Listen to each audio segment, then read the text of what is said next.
एक बार फिर आपका स्वागत है आपके अपने चैनल दिव्या स्टडी पॉइंट पर। और आज हम सॉल्यूशन करते हैं अपने प्रश्न नंबर 12 के लिए।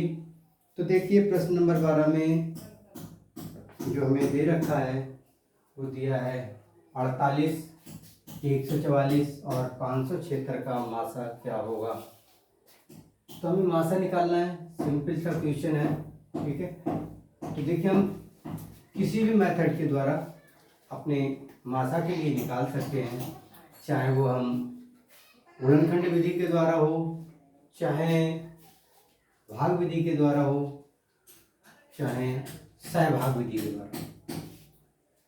बात करते हैं हम अपने क्वेश्चन को सॉल्यूशन की। तो देखिए हमें करना क्या है, मासा निकालना है। हम अपने क्वेश्चन को हल करते हैं। हमें दिया 48, 144 और 576। हमें फैक्टर कर लेने हैं, गुणनखंड कर लेने हैं। 2 से काटेंगे, 2 दूनी 4, 2 चौका 8, 2 एकम 2, 2 दूनी 4, 2 छंग 12, 2 तियां 6, 3 एकम 3।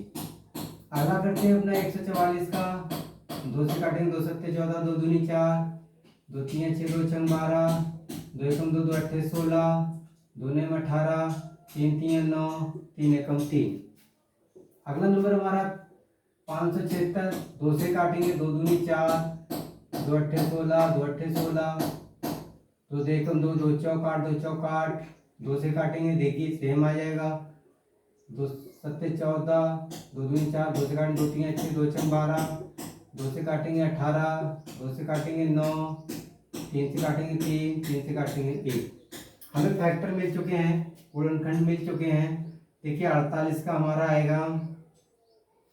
अगला हमारा है 144, अगला हमारा 576। हम गुणनखंड नोट कर लेंगे। देखिए 2 गुणे 2 गुणे 2 गुणे 2 गुणे 3। अगला दिया हमारे लिए 144, तो हमारे लिए दे रखा है 2 गुणे 2 गुणे 2 गुणे 2 गुणे 3 गुणे 3। अगला हमें दे रखा है 576 का 2 गुणे 2 गुणे 2 गुणे 2 गुणे 1 2 3 4 5 6 जगह दे रखा है 2 गुणे 2 और गुणे 3 गुणे 3। अब देखिए हमें कॉमन करना है, उभयनिष्ठ करना है या सर्वनिष्ठ, कुछ भी कर सकते हैं। सर्वनिष्ठ लेना है गुणनखंड, तो हमारे पास 2 आ गया। अगला हमें लेना है 2 आ गया। अगला देखते हैं 2 आ गया, 2 आ गया। अब देखिए देखते हैं कि उभयनिष्ठ कौन सा है। तो देखिए हमारा 3 आता, 3 आता है, ये आ जाएंगे और इसके बाद में हम चलेंगे तो हमारा ये आ जाएगा। ठीक, तो इस तरह से हमारे पास एक 3 आ जाएगा। ये 3 जो हमारे पास है तो इस फैक्टर में नहीं है, इसमें है, इसमें है, तो इसमें नहीं। ऐसा फैक्टर हम नहीं लेते हैं, आपको पहले बताया जा चुका है। तीनों 3 संख्याएं हैं तो तीनों के उभयनिष्ठ गुणनखंड लेते हैं, ठीक है। तो देखिए हमारे लिए गुणा कर देंगे। 2 दूनी 4 दूनी 8 दूनी 16 और 16 तियां 48।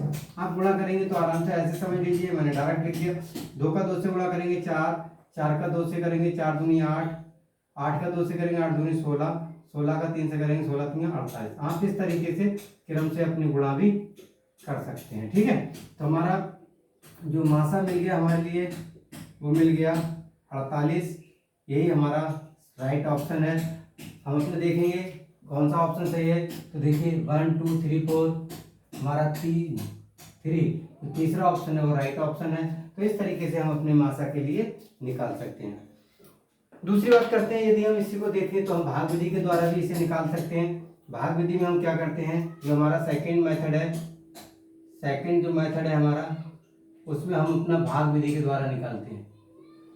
अब भाग विधि क्या कहती है, भाग विधि कहती है कि छोटे नंबर से हमें बड़े नंबर को भाग कर देना। तो देखिए हमारे पास 48 का निकालना है, हमें 144 का निकालना है और हमारे निकाल लिया 576 का।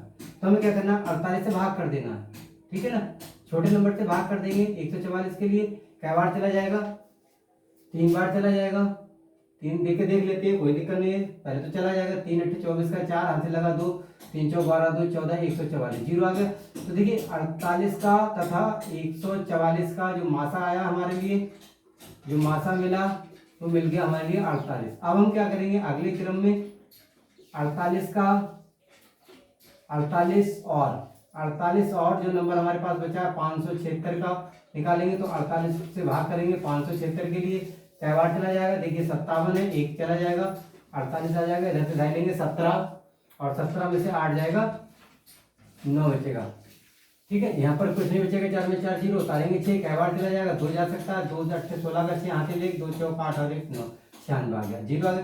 तो देखिए हमारा लास्ट जो भाजक है वो भी 48 है। तो इसलिए हमारा जो मासा हुआ, जो हमारा मासा मिला हमारे लिए इसका 48 और 144 तथा 576 का, वो हमें भाग विधि के द्वारा भी 48 मिला है। ठीक है, तो इस तरीके से चाहे हम फाइव मेथड से निकाल लें, चाहे भाग विधि से निकाल लें, किसी भी तरीके से हम निकाल लें, हमारा आंसर वही आएगा। जो आपको सिंपल लगे उससे आप प्रैक्टिस करें, उससे सीखें, और उसी से आप जो आपकी प्रैक्टिस अच्छी है एग्जाम में उसी के द्वारा सॉल्यूशन करके अपने आंसर को निकालें। क्यों? क्योंकि टाइम की भी बचत होगी और आपका आंसर भी सही आएगा। तो मैं उम्मीद करता हूँ कि आपके समझ में आया होगा, और अगर बार बार प्रैक्टिस करें तो समझ में आ जाएगा। लगातार बने रहिए हमारे चैनल पर, लगातार मैं आपके लिए ऐसे वीडियो लेके आता रहूँगा, और उम्मीद करूँगा कि आपको जब तक कि सिखा नहीं देता, जब तक कि आपको सफल नहीं बना देता, तब तक मैं चैन से नहीं बैठूंगा। आपकी सफलता में ही मेरी सफलता है। सभी लोगों के लिए जय हिंद, जय भारत।